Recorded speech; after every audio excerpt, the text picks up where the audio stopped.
네, 전해드린 대로 윤석열 대통령이 광복절을 맞아서 취임 후 세 번째 사면을 단행을 했습니다. 두 분과 함께 정치권 소식 자세히 좀 짚어보겠습니다. 노동일 파이낸셜 뉴스 주필 김상일 전 민주당 부대변인 모셨습니다. 안녕하십니까? 안녕하세요. 반갑습니다. 자, 이번 광복절 특사를 놓고 정치권 반응은 엇갈렸습니다. 어떤 얘기가 나왔는지 먼저 직접 들어보도록 하겠습니다. 헌법에 규정된 절차에 따라 마련되고 대통령이 고심 끝에 결정된 이번 사면안을 존중합니다. 무엇보다 광복 78주년을 맞아 단행된 이번 특사가 국민 통합과 경제 회복에 이바지할 것으로 기대합니다. 사법부 심판을 2달 만에 뒤집는 선거용 꼼수 사면 보도에 벌써부터 많은 국민이 의구심을 보이고 있습니다. 이대로라면 대통령의 사면이 국민 통합이 아니라 오히려 국민을 편가르고 정쟁을 유발하게 될 것 같습니다. 자, 일단 정부는 경제 살리기에 중점을 뒀다 이렇게 밝혔습니다. 사면 대상의 기업인 12명이 포함이 되어 있죠. 먼저 교수님께서는 이번 사면, 사면에 메시지가 있을 거 아니겠어요? 어떻게 평가를 하셨습니까? 글쎄요, 특별 사면 늘 있는 거죠. 3.1절 광복절, 성탄절 이런 때. 그렇습니다. 그러니까 똑같은 메시지입니다. 사실은 거의 기업인들 때는 또 경제 살리기 늘 얘기 나왔던 것이고 네. 어려운 경제 사정을 감안하여 하는 얘기 늘 나왔던 얘기고요. 근데 사면은 어쨌든 정치적 권한입니다. 대통령의 고유 권한이고 말 그대로 네. 헌법에서 물론 국민이 부여한 권한이긴 하지만 예. 정치적 결정이고요. 법치주의 관점에서만 보면 말이 안 되는 거죠. 그죠? 처벌받은 사람들 왜 대통령이 이걸 다 사면해 줍니까? 말이 안 되지만 어떤 법치주의의 어떤 그 완고한 면을 보완하는 면에서 과거 왕이 가졌던 은사권의 어떤 잔재다. 이런 것들이고 대통령의 국가에서는 다 있는 것들입니다. 지금까지 그렇게 행사돼 왔고요. 물론 경제적 메시지도 있겠지만 정치적 메시지도 있지 않겠습니까? 그렇겠죠. 특히 이번에 그 김태호 전 강서구청장을 사면한 거 이게 입길에 올랐는데요. 예. 저는 어쨌든 그렇게 바람직하지는 않다고 생각합니다. 그렇습니까? 네. 예, 바람직하지는 않다고 생각하고 그런데 이것도 뭔가 메시지를 내고 싶어 한 거겠죠. 이렇게 쉽게 빨리 했다는 것은 3개월 만에 했다는 것은 그렇죠.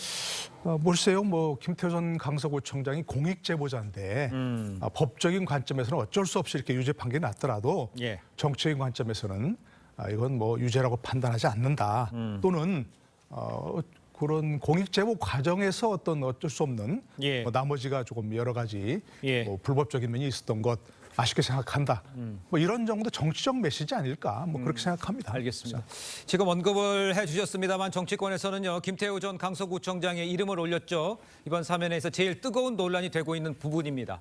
대법원의 유죄 확정 판결 석 달 만에 특별 사면이 된 것.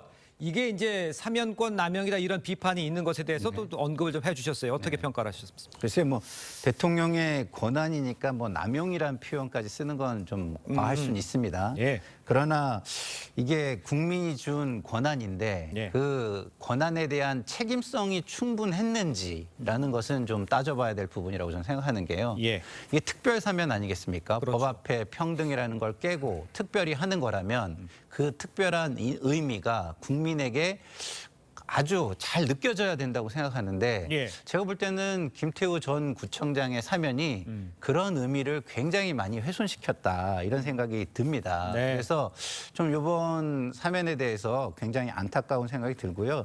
국민의 시각에서 보면 이것이 마치 진영의 이익을 위한 총선용 사면으로 비춰지진 않겠는가 이런 부분이 좀 굉장히 안타까운 것이죠. 예. 그 사면은 굉장히 공정과 상식을 벗어나는 것이기 때문에 그거보다 더 큰 대의와 메시지가 존재해야 된다고 생각합니다. 이런 부분을 좀 한 번 더 좀 숙고를 좀 해보셨으면 어땠을까 이런 안타까움을 좀 전해드리고요. 예. 그리고 기업인들을 사면시켜서 경제 살리기를 한다는 부분도 저는 좀 하나 좀 짚어봐야 될 부분이 있다고 생각합니다. 어떤 면이? 그동안 경제인들이 사면되기 위해서 많은 대국민 약속을 합니다. 이만큼 투자를 하고 이만큼 일자리를 만들고 이렇게 경제를 살리겠다. 예. 그 약속들이 지켜진 게 얼마나 될까요?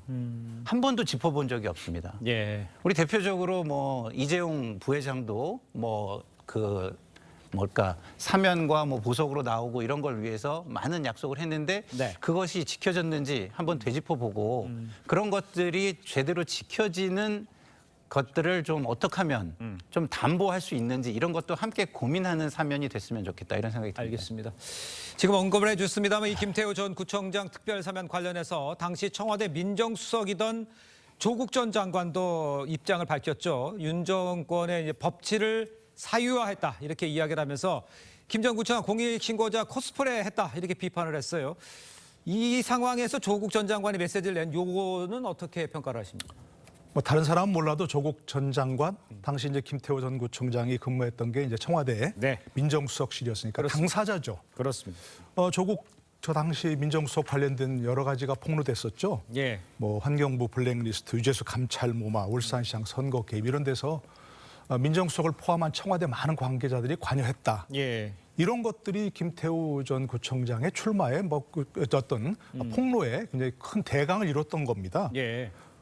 그러니까 조국 전 장관 전 수석은 그것도 그 폭로로서 유죄 판결 난 부분도 있지 않습니까? 그렇죠. 유재수 전 감찰 모마라든지 네. 이런 것들. 그러니까 당사자니까 이분은 언급하기에 적절하지 않다고 생각하고요. 네. 또 아까 말씀드린 저는 김태우 전 구청장 너무 성급했다 그런 비판을 했습니다. 근데 저희 같은 사람 비판할 수 있는데 민주당은 비판해서는 안 되는 거죠. 왜냐하면 전 정권이 다 그랬습니다. 솔직하게 말해서. 딱 하나만 예를 들을까요? 많이 예를 들을 필요가 없지만 2007년 12월 31일 당시 노무현 대통령이었죠. 예. 31일 날 마지막 사면을 했습니다. 임기 마지막에. 2012년 12월 19일 날 이명박 대통령이 당선되었고 곧 물러날 대통령 아니었습니까? 그런데 12월 31일 날 사면을 하면서 신건, 임동원 전 국정원장 두 사람을 사면했습니다. 그렇죠. 예. 불법 도청 때문에 두 사람 다 사실 인정했고 그래서 2심까지 판결이 났는데요. 12월 27일 날 상고장을 제출해서 두 사람 다. 그러니까 대법원에 상고하겠다 이래가지고. 근데 상고장 제출하고 몇 시간 있다가 상고를 취하해버립니다. 본인들이. 그리고 4일 만에 12월 31일 날 사면해줘 버립니다. 아하. 뭔가 중간에 꼼수가 있었던 거죠. 그죠? 근데 이거 저 그렇게 뭐 물론 정치적 문제이기 때문에 정치적으로 해결할 수 있다고 생각합니다. 예. 저희 같은 사람들 이것도 비판하고 그 당시 그 노무현 대통령의 사면도 비판합니다. 예. 민주당은 4일 만에 이렇게 노무현 대통령이 비판한 전 대통령이 사면하셨다면 3개월 만에 사면한 거 비판할 수 없는 거죠. 아. 그죠? 그러니까 이런 것들은 다들 정권마다 이렇게 꼼수로 사면한 건 있었다. 예. 물론 이번에 잘했다는 건 아니지만 예. 민주당은 비판해서 안 된다 이렇게 생각합니다. 알겠습니다. 과거에도 그런 일을 반복했기 때문에 뭐 3개월 만에 비판했던 것은 민주당이 비판할 상황은 아니다. 이렇게 지적을 해주셨습니다. 자, 그런데 이제 사면이 되고 나서요. 김태우 전 구청장 사면 결정이 나오자 곧바로 강서로 돌아가겠다. 이 뜻은 뭐냐? 보궐선거 출마 의지를 밝힌 겁니다. 출마하는 것에 대해서는 어떻게 생각하십니까?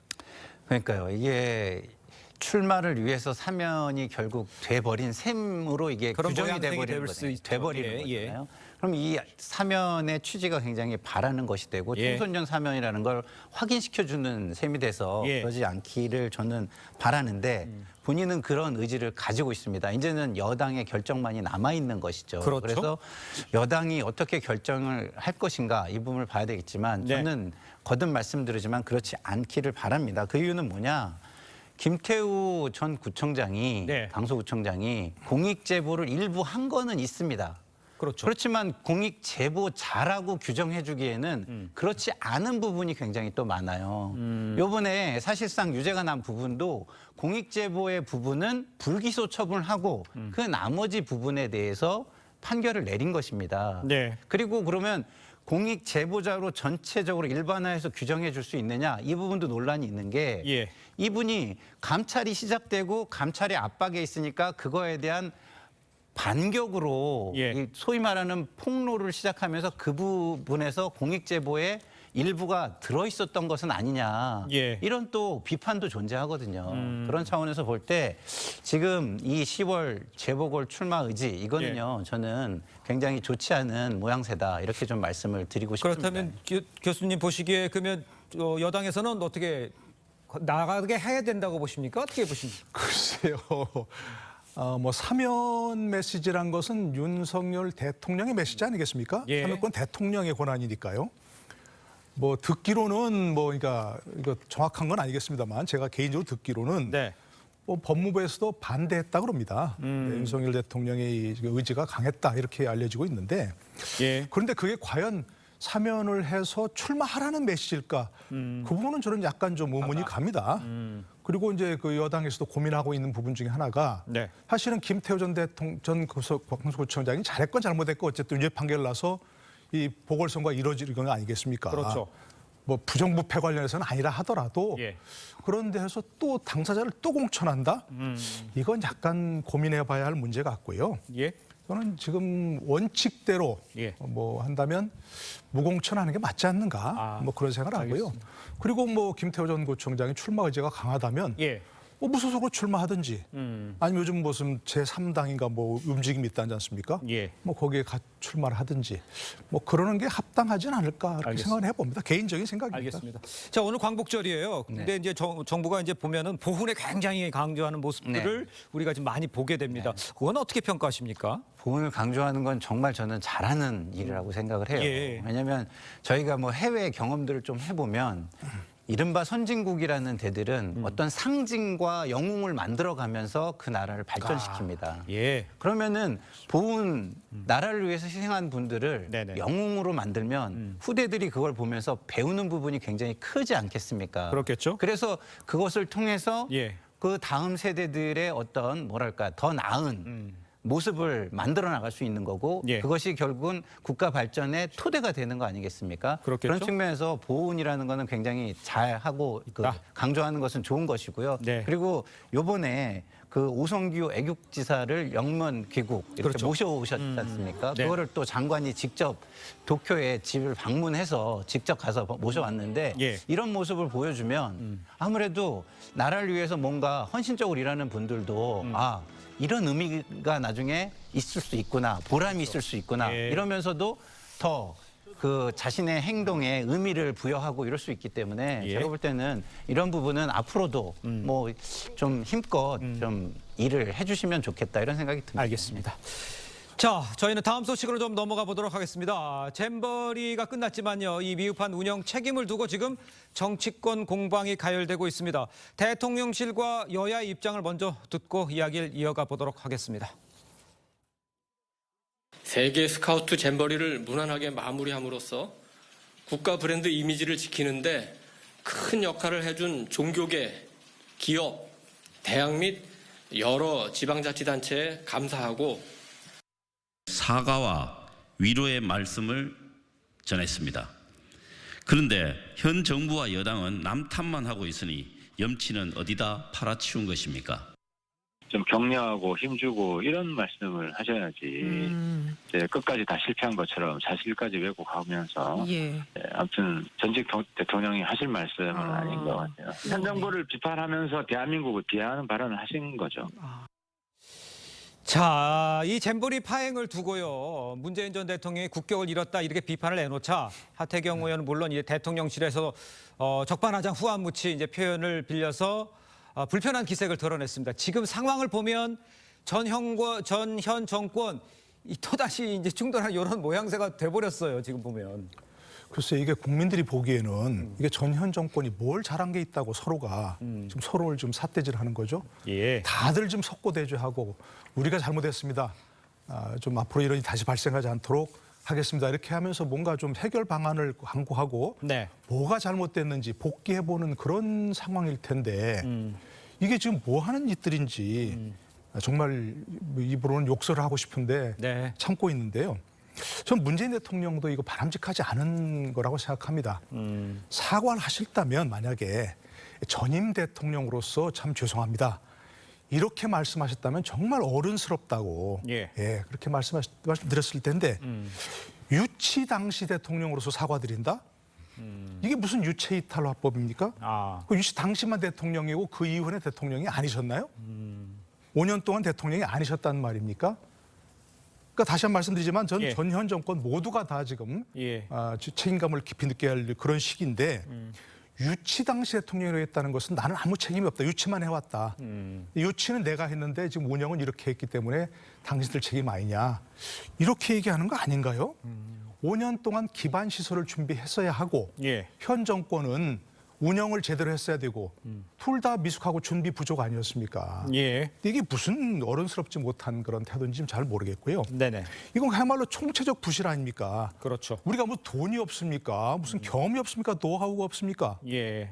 올림픽, 하계 동계 올림픽을 치렀고 월드컵을 치렀고 이런 나라에서 이게 뭡니까 도대체? 많은 분들이 계시더라고요. 그 케이팝 마지막 공연 보면서 예. 정말 조마조마했다고. 그 잼버리 학생들의 표정을 좀 보면서 예. 그나마 좀 잘 해결된 학생들이 예. 마지막 인상, 좋은 인상을 가져가야 할 텐데 하고 조마조마하면서 보셨다는 거예요.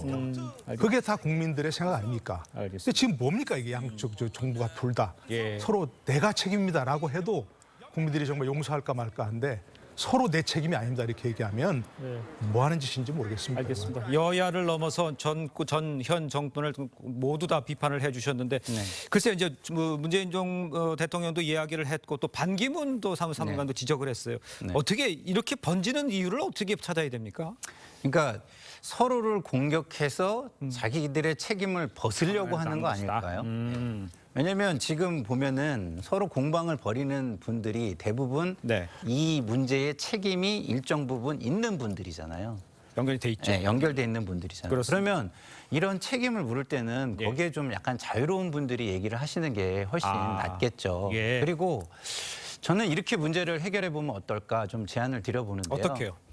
여당이 야당을 지적하는 문제, 이거는 전적으로 여당의 권한을 주는 겁니다. 조사권도 전적으로 주고 그 조사하는 사람들도 뭐 이렇게 전적으로 그쪽에서 추천할 수 있게 해주고 그러고요.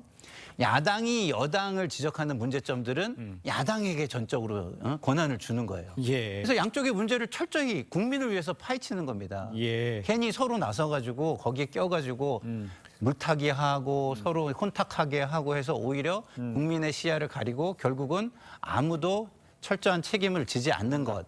이것은 최악의 결과라고 보고요. 예. 결국 이건 두 가지 아니겠습니까? 문제점을 철저히 파헤쳐서 책임을 지우는 게 한 가지가 있고 그렇죠. 두 번째는 미래를 준비를 하면서 예. 재발 방지책을 정확하게 내오는 것. 그 두 가지를 이루기 위한 어떤 구체적인 것들이 필요하다고 생각합니다. 알겠습니다. 김상일 전 대변인도 지금 어떤 구체적인 방법, 여야가 서로 자기가 책임 있는 걸 해결하자 이렇게 얘기를 해주셨습니다만 자 내용을 좀 더 보면요. 잼버리 파행을 두고 중앙정부와 지방정부도 또 내탓 공방이 가열되고 있죠. 전라북도와 여성가족부의 입장도 한번 이번 기회에 들어보도록 하겠습니다. 여가부가 좀 더 많이 노력을 기울이고 했더라면 하는 좀 아쉬움은 있습니다. 그러니까 이번에 주로 문제된 것이 아시다시피 음식 문제, 의료 문제, 화장실 문제, 해충 문제 뭐 이런 거 아니겠습니까? 이런 것들이 명확하게 사실은 조직위의 업무에 다 들어가 있어요. 그분들이 오랫동안 준비해온 일이에요. 조직위원장으로서 지금 무거운 책임감 갖고 계시고 그 잼버리 책임인식이 부족했다는 지적에 대해서는 지금 동의할 수 없다는 말씀 드리겠습니다. 상황이 이렇습니다. 그렇기 때문에 김관영 전 전북지사 잼버리 파행에 대해서 고개를 숙이면서도 여가부가 좀 더 많은 노력을 기울였어야 했다. 책임을 여가부에 묻는 것처럼 들려 보이는 것 같은데 전체적으로 지금 상황에 어떤 식으로 이걸 해결을 해야 할까요? 글쎄 아까 말씀드린 거 똑같은데요. 예. 뭐 전라북도 그것도 조금 더 낮은 데서는 부안군도 있겠죠. 예. 부안군, 전라북도 또 뭐 여가부, 문체부, 행안부 모두가 다 책임자죠. 그런데 저렇게 또 뭐 여가부가 잘했어야 한다 또 이렇게 얘기하는 건 김관영 지사가 사과했지 않습니까, 그죠? 예. 그럼 그 사과를 의미 없게 만들어 버리는 거예요. 네. 제가 전적인 책임자입니다 이렇게 얘기하고. 예. 그다음 나중에 얘기하는데 사과할 때 저렇게 조건을 달면서 그런데 이렇게 얘기하면 사과의 의미가 없어져 버리는 그런 것들이거든요. 예. 지금 조직위원회가 분명히 있지만 집행위원장은 전라북도 지사였지 않습니까? 그렇습니다. 그러니까 전라북도 지사가 전적으로 잘못했다 그런 것도 아니고 모든 사람들이 총체적 책임을 지고 네. 이런 일이 도대체 어떻게 벌어졌을까? 예. 우리나라 같은 뭐 이른바 G7에 가입해야 한다 만다 하는 그런 선진국이라고 우리가 자랑했던 그런 나라에서 예. 어떤 일이 이렇게 벌어졌는가 뭐가 잘못돼서라고 하는 그런 원인 규명을 하고 그건 뭐 조사든 감사든 수사든 모든 걸 다 해서 또 국정수사 필요하다면 좀 해야 한다고 생각합니다. 예. 왜 뭘 회피할 이유가 없는 거죠. 그래서 예. 단지 그것이 정쟁으로 빠지지 않고 이 문제 원인 규명하고 앞으로 일이 다시 발생하지 않도록 하는 그런 교훈으로 삼아야 하는 그런 것들이지 서로 지금 책임 떠넘기 할 때가 아니라는 말 다시 드립니다. 알겠습니다. 책임 떠넘기기 하면 안 된다라고 얘기했습니다만 좀 구체적으로 하나 들어가서 여가부에 대해서는 어떻게 해야 된다라고 생각을 하십니까? 그러니까 지금 저희가 이야기하는 것들이 대부분 결론 쪽으로 바로 점프를 하잖아요. 예를 들어서 뭐 전북지사가 책임이 있다, 여가부 장관이 책임이 있다. 그런 거는 예. 그 구체적인 사실들이 예. 어느 정도 좀 그 밝혀진 다음에 해야지 지금 책임을 져야 되는 거는 기정사실입니다. 그렇습니다. 그럼 어떻게 책임질까를 이야기하지 않는 알겠습니다. 책임지는 모습은 아무 의미가 없습니다. 예, 알겠습니다. 자, 실체를 반드시 밝혀서 고치도록 하는 것이 가장 중요하겠죠. 자, 두 분 말씀은 여기까지 듣겠습니다. 고맙습니다. 네, 감사합니다.